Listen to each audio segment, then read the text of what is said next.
여러분들 혹시 제 이름 모르시는 분 계신가요? 다 아시죠? 제 이름은 김영만입니다. 혹시 한자가 준비됐나요?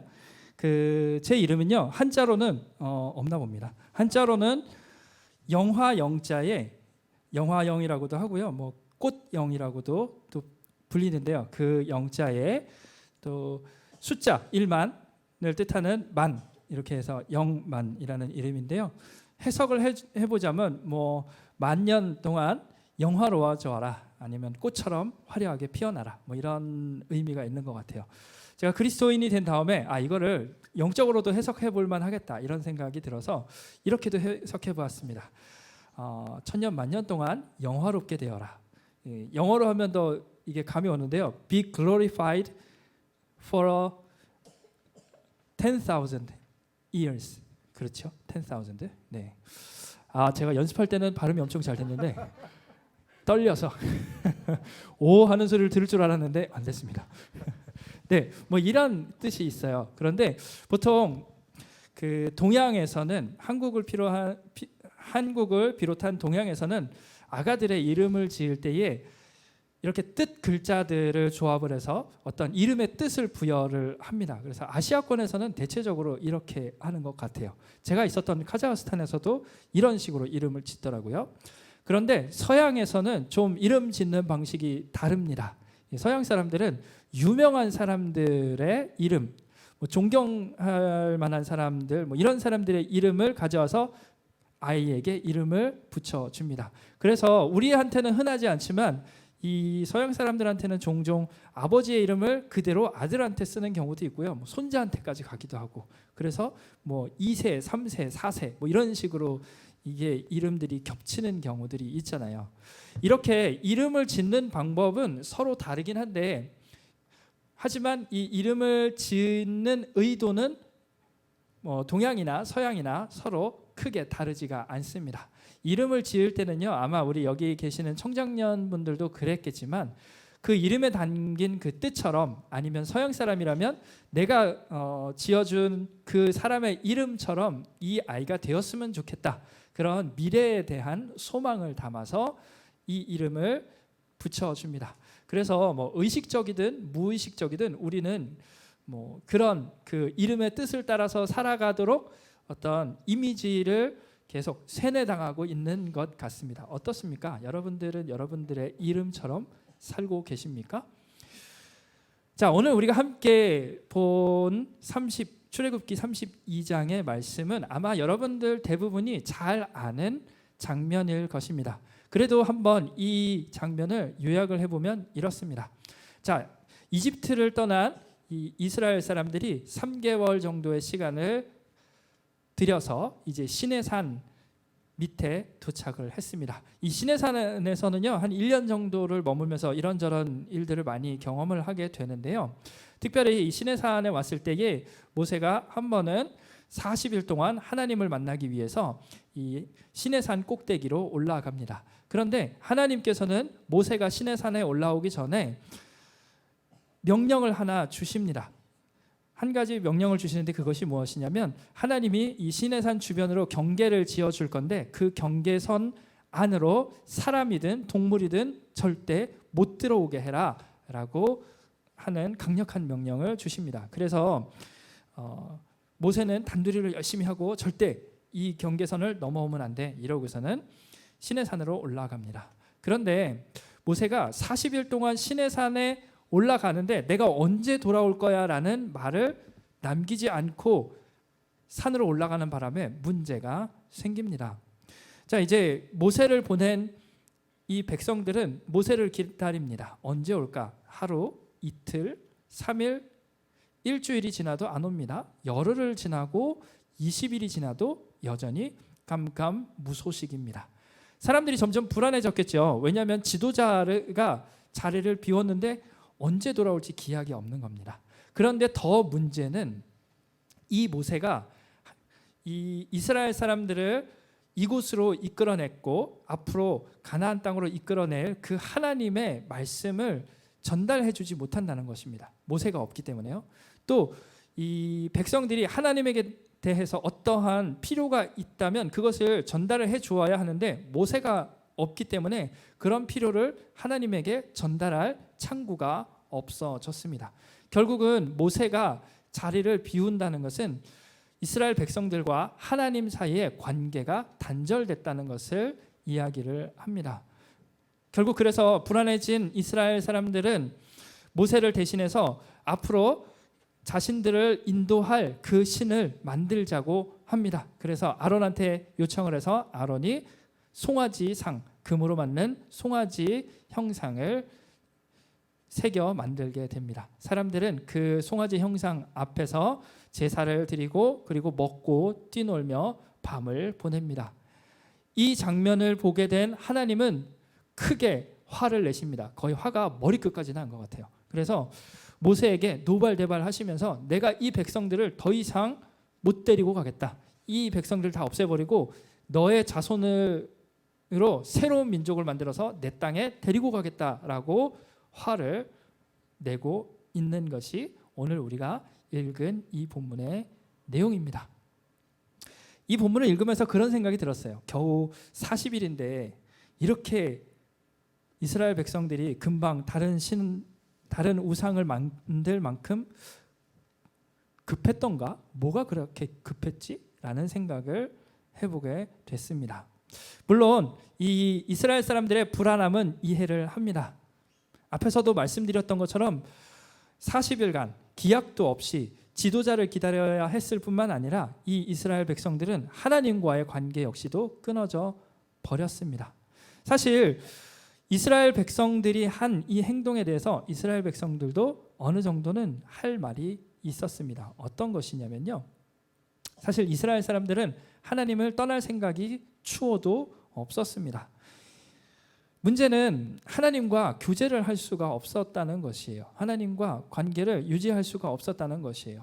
하나님으로부터 말씀을 들어야 되는데 그리고 하나님 앞에 제사를 드려야 되는데 그 방법이 없었습니다.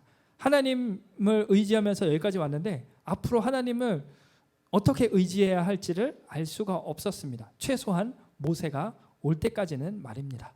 그래서 이스라엘 백성들은 아마도 그러면 모세가 올 때까지 우리가 직접 하나님을 만나봐야겠다. 하나님과 뭔가 연결 통로를 만들어 보아야겠다. 이런 의도로 일을 시작을 했던 듯합니다. 우리 본문 말씀 1절 말씀을 우리가 다 같이 읽어봤으면 좋겠습니다. 1절 말씀 다 같이 읽겠습니다. 시작. 백성이 모세가 산에서 내려옴이 더딤을 보고 모여 백성이 아론에게 이르러 말하되 일어나라 우리를 위하여 우리를 인도할 신을 만들라. 이 모세 곧 우리를 애굽 땅에서 인도하여 낸 사람은 어찌 되었는지 알지 못함이니라. 자, 이제 이스라엘 사람들이 지금 하나님과 계속 관계를 유지하기 위해서 하나님의 말씀을 듣고 하나님 앞에 자신들의 필요를 이야기하기 위해서 하나님을 만나야 되는데 문제가 있습니다. 일단은 하나님을 눈으로 본 적이 없습니다. 어떻게 하나님 앞에 예배해야 될지를 몰랐던 것입니다. 그래서요, 어떤 사람들은요, 이스라엘 사람들이 만들었던 금송아지 이 상은 모양은 이스라엘 사람들이 이집트에서 익숙하게 보아왔던 여러 가지 신상들 중에 하나였지만 사실은 그 이집트 사람들이 생각했던 이 송아지, 이 소의 형상, 황소의 형상의 신을 섬기려고 만든 것이 아니라 그냥 자신들이 익숙한 그 신의 형상을 만들어 놓고 자, 이게 진짜 그 이집트에서 보아왔던 황소의 그 신은 아닌데 우리가 하나님 이게 익숙하니까 이걸 하나님이라고 생각을 하고 그리고 우리를 인도한 그 하나님께 우리가 제사를 드리자라고 생각을 했을 수 있다는 그런 주장을 합니다. 그럴 수 있습니다. 앞에서도 말씀드렸던 것처럼 사람들이 아무것도 없는 허공에다가 제사를 드릴 수는 없는 일이었거든요. 그것이 뭐 이미 어느 정도 습관화가 되었다면 큰 문제가 안 되는데 그동안 이스라엘 백성들이 보아왔던 것들은 다 어떤 신상을 앞에다 두고 절하고 제물을 바치는 그런 장면들을 수백 년 동안 보아왔는데 자신들 앞에 아무것도 없는 것입니다. 그래서 하나님은 아니지만 자, 이 형상을 하나님이라고 우리가 가정을 하고 그리고 그 하나님에게 제사를 드리자라고 생각했을 수 있다는 것입니다.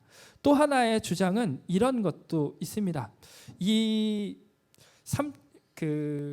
지금으로부터 한 3,000년쯤 전에 이 중동에서는, 특별히 이 가나안 지역 주변에서는 동물로 만든 신상, 이 우상의 모양들은 유물로 출토되지를 않는다고 합니다. 다 어떤 사람의 모양이나 그런 뭐 해, 달 이런 자연 만물의 모양이긴 했는데 동물의 모양을 띤 신상들이 출토되지 않았다고 해요. 그런데 출토되어지는 유물들 가운데 이런 것들이 있었다고 해요. 어떤 동물들 위에 신상을, 그 우상을 태운, 그래서 그 우상들의 발이 땅에 닿지 않게 하는 역할로 어떤 그 동물의 형상이나 아니면 새나 이런 것들을 조각했던 그런 유물들은 출토가 되었다고 합니다.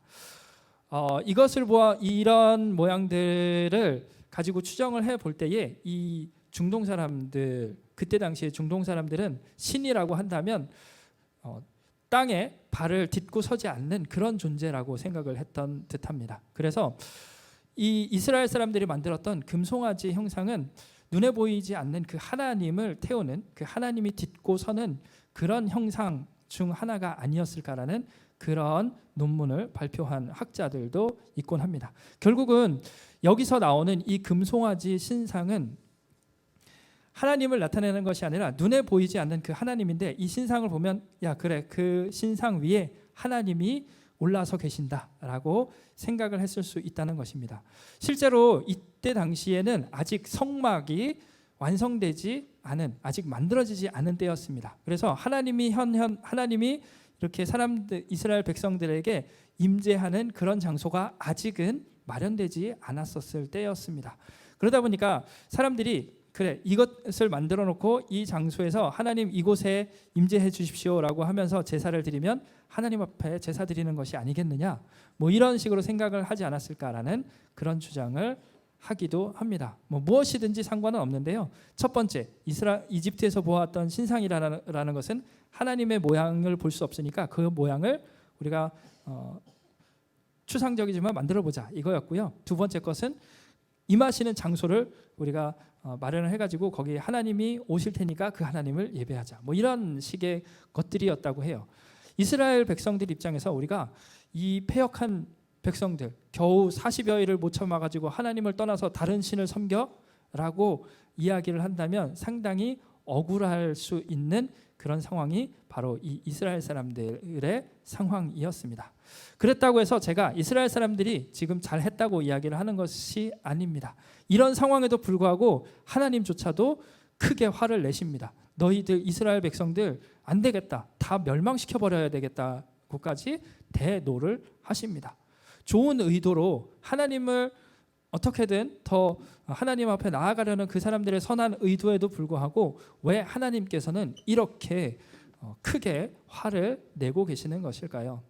이것을 우리가 알기 위해서는 십계명에 대해서 우리가 생각을 좀 해보아야 하는데요. 특별히 이렇게 하나님께서 화를 내신 이유는 십계명의 두 번째 계명을 이 백성들이 어겼기 때문입니다. 하나님께서 주신 십계명의 두 번째 계명이 무엇일까요? 우리 출애굽기 20장 4절 말씀을 함께 보도록 하겠습니다. 우리 함께 한 목소리로 읽겠습니다. 시작. 너를 위하여 새긴 우상을 만들지 말고 또 위로 하늘에 있는 것이나 아래로 땅에 있는 것이나 땅 아래 물속에 있는 것에 어떤 형상도 만들지 말며. 네, 하나님께서는요 불과 수십일 전에 이스라엘 사람들에게 십계명을 선언하셨습니다. 그런데 이 십계명에 보니까요 우상을 섬기지 말라고 합니다. 너를 위해서 다른 우상을 새기지 말고 또 하늘에 있는 것이나 땅 위에 있는 것이나 물속에 있는 어떤 것이라도 형상화시키지 말라고 말씀을 하십니다. 그런 그 두 번째 계명을 이스라엘 백성들이 지금 어기고 있습니다. 그럼에도 불구하고 어긴 것에 대해서는 알겠는데, 잘못한 것은 알겠는데 그래도 하나님을 위해서 한 건데 이렇게까지 화를 내실 필요가 있을까라는 생각을 여전히 떨칠 수가 없는데요. 여기서 우리가 십계명의 첫 번째 계명과 두 번째 계명에 대해서 우리가 좀 면밀하게 볼 필요가 있습니다. 사실 우상을 우리가 이 이스라엘 백성들이 나쁜 사람들이라고 생각했던 이유는 무엇이냐면 금송아지라는 우상을 섬겼다고 생각을 하기 때문입니다. 무언가 형상을 만들어서 그것을 섬겼다, 그것에 절했다고 한다면 하나님 이외에 다른 신을 섬겼다는 생각을 우리가 가질 수가 있는데요. 그런데요, 그렇게 되면 약간의 문제가 생깁니다. 여러분들 10계명의 첫 번째 계명이 무엇인지 아십니까? 10계명의 첫 번째 계명은 나 이외에 다른 신을 섬기지 말라입니다.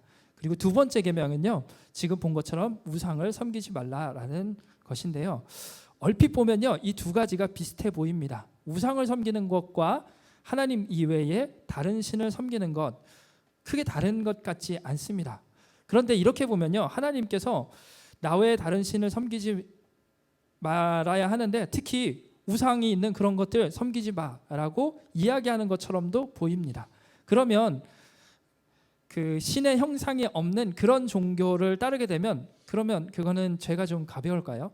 예를 들면 불교에서는 이 불상이 있잖아요. 이거는 이제 우상이 있는 종교인데요. 이슬람교는 그 알라에 대한 형상이 없습니다. 마찬가지로 유교 역시도 공자의 우리가 어떤 조각상을 만들어 놓고 또 그것에 절하지는 않지 않습니까? 그러면 이거는 뭐 첫 번째 계명만 어겼다고 할 수가 있을까요? 사실은 하나님을 잘 섬기면서도 우상을 섬길 수가 있습니다. 이것이 어떤 이야기냐면요, 이런 이해를 한번 들어드리면 좋겠습니다. 초기 기독교에서는요, 십자가가 사용이 되지 않았습니다. 우리는 교회라고 한다면 교회 십자가가 당연히 교회 첨탑에 붙어 있어야지 교회라고 생각을 하잖아요. 첨탑에 십자가가 없는 교회라고 한다면 어떤 이슬람권이나 뭐 공산권 이런 곳에서 신앙생활을 해야 되기 때문에 어쩔 수 없어서 이 십자가를 내린 경우가 아니라면 보통 교회는 십자가를 다 세웁니다. 그런데 초기 기독교, 심지어는 로마에서 기독교가 공인이 된 이후에도 얼마 동안은 기독교 이 교회에서 십자가를 사용을 하지 않았습니다. 그 이유가 무엇이었을까요? 그 이유는 이 십자가가 우상화가 될 수 있을 거라는 그 생각 때문에 이것을 사용하지 않았었습니다. 십자가라는 것이 예수님을 형상화하기는 하지만 이것이 또 우상을 새기지 말라, 우상을 만들지 말라는 그 하나님의 두 번째 계명을 어긴다는 이것 때문에 꽤 오랜 시간 동안에 교회에서는 십자가를 사용하지 않았었습니다. 사실요, 이런 기조는 요즘에도 있습니다. 우리 교회가 속해 있는 이 교단 말고요, 우리보다 조금 더 보수적이라고 하는 이 장로교 합동 측 교단에서는요, 여러 해 전에 교회 본당에 있는 십자가를 떼기로 결의를 했다고 합니다. 이유는 앞에서 말씀드린 것과 비슷한 이유입니다. 우리보다 조금 더 보수적이라고 한다면 더 십자가에 대해서 소중히 여길 것 같은데 십자가를 과감히 교회 본당에서 떼어내었습니다. 이유는 그 형상을 만들지 말라는 그 계명 때문이었습니다. 이런 이유에서 종교개혁 이후에는요, 교회당에서 어떤 이 성화나 조각상이나 이런 것들이 완전히 다 없어지기도 했습니다. 아마 눈치를 채셨을 것 같습니다. 우상을 섬기지 말라, 이 부분은 첫 번째 나 이외에는 다른 신을 섬기지 말라, 이것과 분리될 수 있다는 이 부분들을 여러분들은 어느 정도 눈치를 채셨을 것 같은데요. 우리가 하나님을 섬기면서도 하나님과 관련된 어떤 형상을 충분히 새길 수 있고요. 그것을 가지고 우리가 함께 기도하거나 그것의 능력을 믿기도 하는 그런 모양들이 우리 교회에서는 이미 많이 나타나 있습니다. 결국 그래서 하나님께서는 그것이 하나님과 관련된 것일지라도 어떠한 형상도 하나님에 관련해서는 만들지 말라고 이 계명에서 이야기를 하고 있습니다. 그런 이유에서 이스라엘 사람도 하나님 앞에 크게 책망을 받았던 것입니다. 자, 그러면 왜 하나님은 이렇게 자신을 형상화시키는 것을 싫어하셨을까요? 여러분들 만화 좋아하십니까? 웹툰 혹시 좋아하시는지 모르겠어요. 우리 한국 사람들이 독서하는 비중이 엄청 낮다고 하죠. 그래서 1년에 한 권의 책도 채 못 읽는 사람들이 많다고 하는데요. 그에 반해서 만화책 정도면 뭐 하루에 몇 권도 아마 여러분들 읽으실 수 있을 겁니다. 웹툰도 마찬가지죠. 왜일까요? 그 안에는 이미지들이 있고 또 이야기들이 대화체로 진행이 되고 이러다 보니까 쉽게 그 이야기에 빠져들 수가 있는 것입니다. 이런 효용성 때문에요, 아이들에게 어려운 역사적인 그런 지식을 전달하거나 아니면 뭐 과학적인 지식을 전달하거나 또는 뭐 우리 교회에서는 성경적인 이야기, 지식을 전달하기 위해서 이것을 만화로 만들어서 아이들한테 보여주곤 합니다. 그런데요, 이게 효과가 참 좋아요. 이렇게 아이들한테 보여주면 그 어려운 과학 지식도 역사적인 일들도 아이들이 쉽게 이해를 하는 거예요. 그런데 어떤 교육학자들은 최소한 아이들이 중학생이 되기 전까지는 만화책을 보여주지 말라고 조언을 하는 것을 들었습니다. 이유가 무엇인고 하니 아이들이 특별히 어떤 그런 이야기, 어떤 뭐 성경적인 지식이나 역사적인 부분들을 만화로 접하게 되면 거기에 나온 캐릭터, 뭐 예를 들면 우리는 뭐 다윗도 나올 수 있고 또 뭐 사무엘도 나올 수 있고 이런 사람들이 나올 수 있는데 거기에 나오는 이 캐릭터가 우리 뇌에 각인이 된다는 것입니다. 그런데 이 각인되는 게 그냥 어렸을 때 잠시가 아니라 어른이 되어서도 그 이미지를 가지고 그 성경의 인물들, 그 성경의 상황들을 이해를 한다고 합니다. 결국은 더 깊이 들어갈 수 있음에도 불구하고 어떤 뇌에 각인된 그 이미지들 때문에 그 이상을 넘어가기가 참 어렵다는 것인데요. 하나님을 어떤 형상화시키는 것, 하나님을 뭐 예수님을 어떤 백인 남성 근육질에 머리가 굽실굽실하고 키가 크고 이런 이미지를 우리가 보다 보니까 예수님 하면 그런 이미지로 그동안 많이 생각을 했었거든요. 그것이 실제 예수님과 상관이 없음에도 불구하고 예수님 하면 그런 이미지를 떠오르게 하는데 하나님께서는 하나님 자신을 그런 이미지 안에, 그런 틀 안에 가둬두기를 원치 않으시기 때문에 그런 명령을 내려주신 것이죠. 왜냐하면 하나님은 참 무궁무진한 분이십니다. 사랑이 크고 또 그 인자하심이 큰 분이심에도 불구하고 우리가 이렇게 이미지를 가지고 하나님을 형상화했을 때에 하나님은 그 틀 안에 갇혀 버리게 됩니다. 그리고 우리는 그 틀 안에서 하나님을 이해하게 됩니다. 여러분들은 하나님에 대해서 어떠한 이미지를 가지고 계십니까?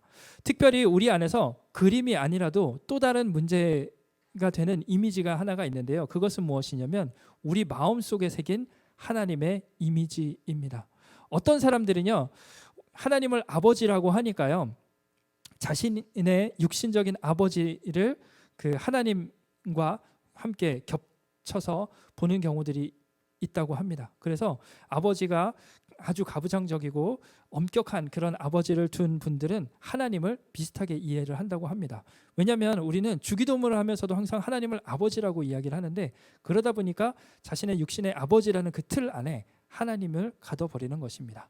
어떤 사람들은요, 하나님을 말 잘 들으면 크게 복을 주고 말 안 들으면 벌 주는 그런 분으로 이해를 하기도 합니다. 그래서 교회에서 열심히 봉사를 하려고 합니다. 그리고 교회에서 열심히 또 성경 공부를 하고 신앙생활을 한 다음에 생각을 하곤 합니다. 아, 내가 이렇게 열심히 했으니까 이제 나의 삶은 잘 풀려나가겠지라고 생각을 하는데요.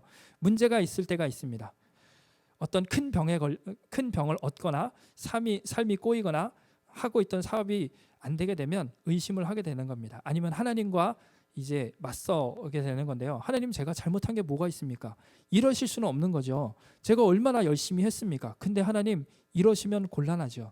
이런 이야기를 하게 되는데 이유는 무엇이냐면 그런 틀이 우리 마음 가운데 있기 때문입니다. 잘하면 복을 주시고 제대로 안 하면 혼내고 이런 장면들.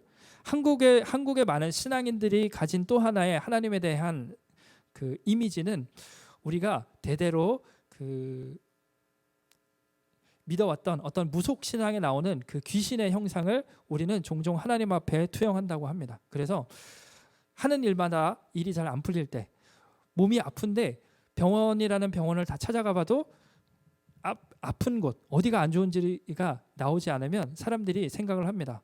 내가 하나님 앞에 뭔가를 잘못했는가? 하나님 앞에 내가 서원을 했는데 그걸 안 지켜가지고 하나님이 지금 나한테 저주를 하고 계시는 것 아닌가?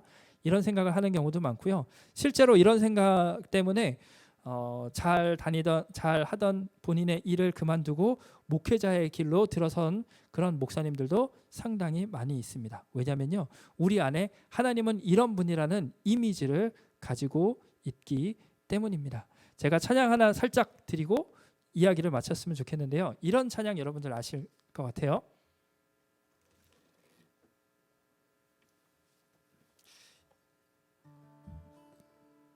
네, 기타를 켜주시면 좋겠습니다. 여러분 이 찬양 아시죠? 주의 인자는 끝이 없고 주의 자비는 무궁하며 아침마다 새롭고 늘 새로우니 주의 성실이 금이라 성실하신 주님. 이 찬양을 보니까요 이렇게 이야기를 합니다. 주의 인자는 끝이 없고 주의 자비는 무궁하며 아침마다 새롭고 늘 새로우니 주의 성실이 큼이라 성실하신 주님. 주님은 사랑에 관해서만도요 아침마다 새롭게 우리 가운데 보여주실 수 있는 분이 우리 하나님이라고 합니다. 주님은요 그 능력에 있어서도요 매일매일 새로운 모습을 우리한테 보여주실 수 있는 그런 무한한 능력을 가지신 분입니다. 그래서 우리는 하나님에 대해서 참 다양한 수식어를 붙여드릴 수 있습니다. 사랑의 하나님, 능력의 하나님, 치유의 하나님, 자유의 하나님, 감사의 하나님, 평화의 하나님, 또 뭐가 있을까요? 여러분들이 고백하는 수많은 이미지의 하나님이 있을 것입니다. 또 성경에서는 참 다양한 하나님의 이름이 나옵니다. 여호와 이레, 여호와 니시, 여호와 라파, 뭐 또 여호와 삼마, 뭐 많죠. 뜻들은 모르지만 참 많은 이름들이 있습니다. 그런데요, 참 재미있는 일은 하나님이 그런 다양한 이름으로 불리실 수 있는데 그의 참 사랑했던 사람들 아브라함, 이삭, 야곱, 요셉에게는 그분의 이름을 알려주지 않으셨습니다. 왜냐하면 이름을 알려주기 시작하면 그들이 그 이름을 가지고 하나님을 어떤 특정한 부분에 가두어 버리기 때문입니다. 그나마 모세 때에 모세가 자꾸 물어보니까 마지못해서 하나님께서 자신의 이름을 알려주시는데요. 그런데 그 이름이 별로 도움이 되지 않습니다. 여러분들 그 이름이 뭔지 아십니까? 그 이름은 바로 나는 나야. I am who I am. 이것이었습니다. 야훼라고 하죠. 그냥 나는 나야. 다른 그런 이름 붙일 필요 없이 나는 나야. 왜 이렇게 주셨을까요? 하나님은요 자신을 어떠한 틀에 가두는 것을 너무나도 싫어하십니다. 왜냐하면 하나님은 그 이상을 하실 수 있는데 그 틀에 갇히는 순간 사람들은 그 이상을 생각하지 않으려 하기 때문입니다. 제가 참 좋아하는 찬양의 가사 중에 이런 게 있습니다. 하늘을 두루마리 삼고 바다를 먹물 삼아도 한없는 하나님의 사랑 다 기록할 수 없겠네. 하나님의 사랑 그 어찌 닿을까? 저 하늘 높이 쌓아도 채우지 못하리. 이런 찬양이 있습니다. 하나님이 얼마나 위대하십니까? 그 하나님을 이스라엘 사람들은 금송아지에 가두어 놓고 그런 하나님만 예배하려고 했습니다. 여러분들 혹시 하나님을 어떻게 생각하십니까? 하나님을 그냥 아버지 하나님, 사랑이 많은 하나님이겠지? 아니면 어떤 분들은 그냥 정의로운 하나님, 뭐 이런 식으로 어느 한 가지에만 매몰되어 있지는 않으십니까? 한데요, 하나님은 그 이상의 하나님이십니다. 우리가 어떠한 상상을 하더라도 어떠한 가정을 하더라도 그 이상을 하실 수 있는 분이 우리 하나님이십니다. 우리가 그 하나님을 이 시간에 함께 찬양하면서 그 하나님을 하나님 이 한 주간에 경험하게 하옵소서. 우리가 이렇게 고백하면 좋겠습니다.